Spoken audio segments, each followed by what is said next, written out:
محترم ناظرین اور سامعین، السلام علیکم، آداب۔ میں آپ کا دوست محمد قاسم۔ آج میں آپ حضرات کے روبرو اردو زبان کی اہمیت اور اس کا تحفظ کے موضوع پر چند منٹ گفتگو کروں گا۔ اس سے قبل کہ میں اپنے موضوع کی ابتدا کروں، آپ ناظرین و سامعین سے گزارش کروں گا کہ آپ ہمارے اس چینل کو لائک، شیئر اور سبسکرائب ضرور کریں۔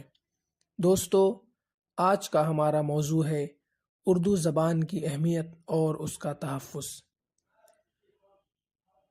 اردو ایک زبان ہے، اس کی شیرینی اور پیرائے اظہار کی نزاکت ہی اس کی مقبولیت کا سب سے اہم راز ہے۔ اردو کا لہجہ جہاں پیار و محبت سے دھلا ہے، وہیں یہ حسن و عشق کے سوز و گداز سے بھی مزین ہے۔ اردو کی سرشت میں مختلف تہذیبوں، فرقوں، زبانوں کی آمیزش، اختلاط اور میل جول بھی شامل ہے۔ اس کے خمیر میں اتحاد و یکجہتی اور رواداری کوٹ کوٹ کر بھری ہوئی ہے۔ تقسیم ہند کے بعد اردو کو ہندوستان میں وہ مقام حاصل نہیں ہو سکا جس کی وہ مستحق تھی۔ اردو ایک زبان کا نام نہیں بلکہ یہ ایک زندہ چلتی پھرتی تہذیب کا نام ہے۔ اسے بدقسمتی سے ہندوستان میں قومی زبان کا درجہ نہیں دیا گیا، لیکن اس کے باوجود گفت و شنید اور بول چال میں آج بھی اسے قومی زبان کا درجہ حاصل ہے۔ ہمیں اپنے ذہنوں سے اس بات کو نکالنا چاہیے کہ ہم یا ہمارے بچے اردو نہیں جانتے۔ حقیقتاً ہم سب اردو جانتے ہیں۔ نہ صرف اردو مادری زبان ہے بلکہ ہندوستان کی ایک کثیر آبادی آج بھی اردو بولتی اور جانتی ہے، مگر یہ بھی ہماری بدبختی ہے کہ ہم نے صرف اسے فطری طور پر بولنے کی حد تک محدود رکھا ہے۔ ملک کے سبھی علاقوں کی بول چال کی زبان بلا لحاظ مذہب، رنگ و نسل اور ذات پات آج بھی ہندوستانی ہے۔ اس ہندوستانی زبان نے آج ملک کے تقریباً 150 کروڑ عوام جو الگ الگ زبانیں بولتے ہیں، سب کو ایک جوڑ کر رکھا ہے۔ تعصب، تنگ نظری یا پھر کسی وجہ سے ہم جسے ہندوستانی کا نام دے رہے ہیں وہ ہندوستانی کیا ہے؟ ایسے متعصب ذہنوں کو معلوم ہونا چاہیے کہ اردو دراصل اسی ہندوستانی بول چال کی معیاری شکل کا نام ہے۔ اردو آج بھی بول چال کی شکل میں معاشرے کے قریب بلکہ اس میں رچی بسی ہوئی ہے۔ یہ اردو کا حسن اور اس کی کشادہ دامنی ہے۔ زبان کو روزمرہ کے کام کاج تک محدود رکھنا ہی کافی نہیں ہوتا، بول چال کے علاوہ اس کا لکھنا پڑھنا بھی زبان والوں کے لیے بے حد ضروری ہوتا ہے، خاص طور پر ان لوگوں کے لیے جن کی یہ مادری زبان ہوتی ہے۔ یہ ہمارا معاشرتی المیہ ہے کہ ہم اردو بول تو سکتے ہیں لیکن اس کے لکھنے پڑھنے سے معذور ہیں، حالانکہ اردو لکھنا اور پڑھنا کوئی خاصا مشکل کام نہیں ہے۔ یہ انتہائی سہل اور آسان کام ہے کیونکہ ہم سبھی اردو زبان جانتے ہیں۔ ہمیں زبان سیکھنا نہیں ہے بلکہ صرف اردو لکھنا اور پڑھنا سیکھنا ہے۔ اسی کے ضمن میں اردو زبان کے فروغ میں حصہ لینے والے ایک شاعر داغ دہلوی نے کیا ہی خوب کہا ہے کہ نہیں کھیل اے داغ یاروں سے کہہ دو، نہیں کھیل اے داغ یاروں سے کہہ دو کہ آتی ہے اردو زباں آتے آتے۔ زبانیں سرکاری سرپرستی اور تحفظ کی محتاج نہیں ہوتی۔ زبان، کلچر اور ثقافت کا تحفظ ہمارا اپنا فریضہ ہوتا ہے۔ اپنے فرائض سے پہلوتہی کرتے ہوئے حکومتوں اور سیاست دانوں سے سرپرستی اور تحفظ کی توقع کرنا گویا خود زبان کا گلا گھونٹنے کے مترادف ہے۔ جب ہم خود اپنے کلچر اور زبان کی حفاظت نہیں کر سکتے تو کسی اور سے اس کی توقع ایک حماقت نہیں تو کیا ہے؟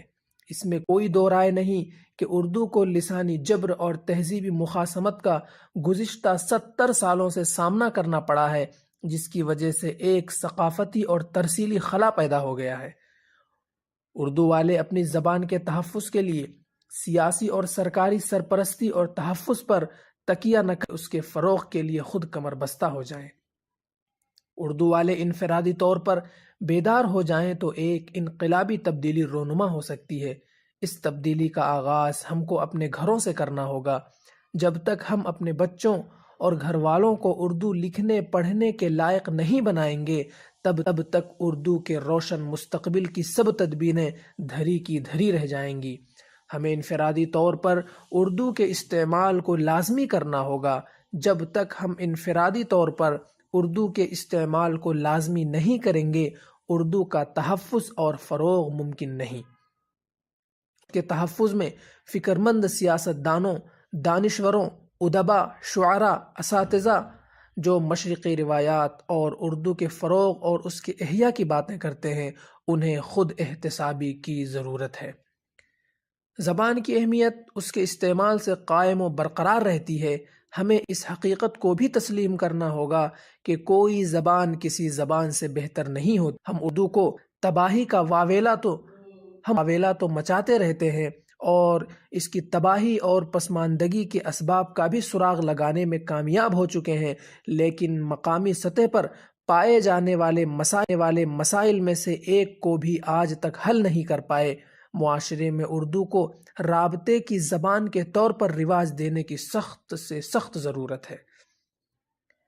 آج اگر ملک کے اداروں پر طائرانہ نظر دوڑائی جائے تو بلا مبالغہ میں بڑے وثوق کے ساتھ یہ بات کہتا ہوں کہ آج اگر ملک میں اردو زندہ و جاوید ہے تو وہ ملک کے وسیع و عریض میں پھیلے مدارس کی دین ہے۔